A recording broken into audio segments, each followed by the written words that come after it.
Hello, ಎಲ್ಲರೂ ಹೇಗಿದ್ದೀರಾ? ಎಲ್ಲರೂ ಚೆನ್ನಾಗಿದ್ದೀರಾ ಅಂತ ಅನ್ಕೋತೀನಿ. Welcome back to my YouTube channel. Please to subscribe my channel.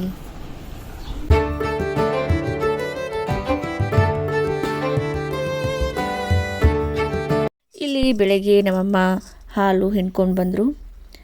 So ಬೆಳಗ್ಗೆ ಎದ್ದ ತಕ್ಷಣ ನಮ್ಮಮ್ಮ ಮನೆ ಕೆಲಸ ಎಲ್ಲ ಮಾಡಿ ಹಾಲನ್ನು ಹಿಂಡ್ಕೊಂಡು ಬರ್ತಾರೆ. ಅದಾದಮೇಲೆ ಇಲ್ಲಿ ಒಲೆಯನ್ನು ಎಲ್ಲ ಈ ಥರ ಸಾರಿಸಿ ರೆಡಿ ಮಾಡಿದ್ದಾರೆ.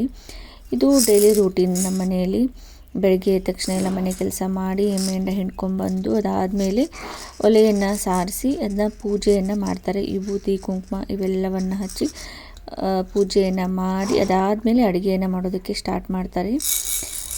ಸೊ ಹಳ್ಳಿ ಜೀವನನೇ ಒಂಥರ ಚೆಂದ ಅಲ್ವಾ?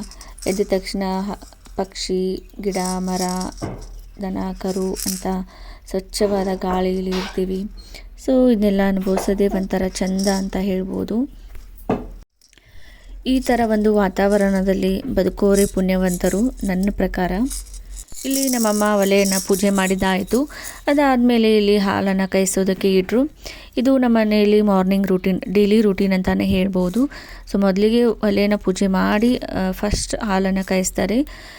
ಎಲ್ಲರೂ ಹೊಸ ಮನೆ ತೊಗೊಂಡಾಗ, ಹೊಸ ಮನೆ ಪೂಜೆ ಇದ್ದಾಗ, ವಾಸ್ತುಶಾಂತಿ ಇದ್ದಾಗ, ಗೃಹ ಪ್ರವೇಶ ಇದ್ದಾಗ ಆ ಟೈಮಲ್ಲಿ ಹಾಲನ್ನು ಕಾಯಿಸಿದರೆ, ಹಾಲನ್ನು ಉಗ್ಸಿದ್ರೆ ನಮ್ಮ ಮನೆಯಲ್ಲಿ ಪ್ರತಿದಿನ ಇದು ಮುಂಜಾನೆ ಕೆಲಸನೇ ಅಂತ ಹೇಳ್ಬೋದು. ಪ್ರತಿದಿನ ನಾವು ಬೆಳಗ್ಗೆ ಒಲೆಯನ್ನು ಪೂಜೆ ಮಾಡಿ ಹಾಲನ್ನು ಕಾಯಿಸ್ತೀವಿ. ಇದು ಡೈಲಿ ರೂಟೀನ್.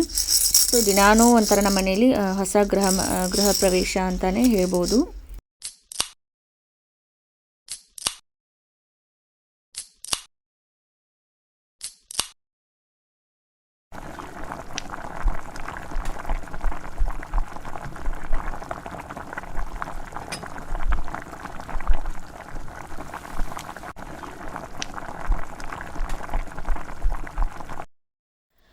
ನಮ್ಮಮ್ಮ ಇಲ್ಲಿ ರೊಟ್ಟಿ ಮಾಡೋದಕ್ಕೆ ಅಂತ ಹೇಳಿ ರೆಡಿ ಮಾಡಿ ಇಟ್ಕೊಂಡಿದ್ದಾರೆ.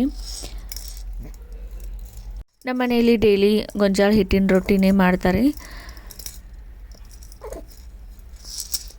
ಸೊ ಅದು ರೂಢಿಯಾಗಿದೆ ಎಲ್ಲರಿಗೂ ಮನೆಯಲ್ಲಿ. ಬೆಳಗ್ಗೆ ಟಿಫಿನ್ ಮಾಡೋದು ಕಡಿಮೆನೇ ನಮ್ಮ ಮನೆಯಲ್ಲಿ. ಇಡ್ಲಿ, ದೋಸೆ, ಉಪ್ಪಿಟ್ಟು ಅದು ಇದು ಅಂತ ಹೇಳಿ. ಸೊ ಬೆಳಗ್ಗೆ ಟೈಮಲ್ಲಿನೇ ನಾವು ಜಾಸ್ತಿ ಊಟ ಮಾಡ್ತೀವಿ. ಮಧ್ಯಾಹ್ನ ಬೇಕಾದರೆ ಏನಾದರೂ ಟಿಫಿನ್ ಮಾಡ್ಕೊಂಡಿರ್ತೀವಿ ಅಷ್ಟೇ. ಇದಾಗಿತ್ತು ನಮ್ಮ ಮನೆಯ morning time vlog. So thank you so much for watching my YouTube channel. Thank you.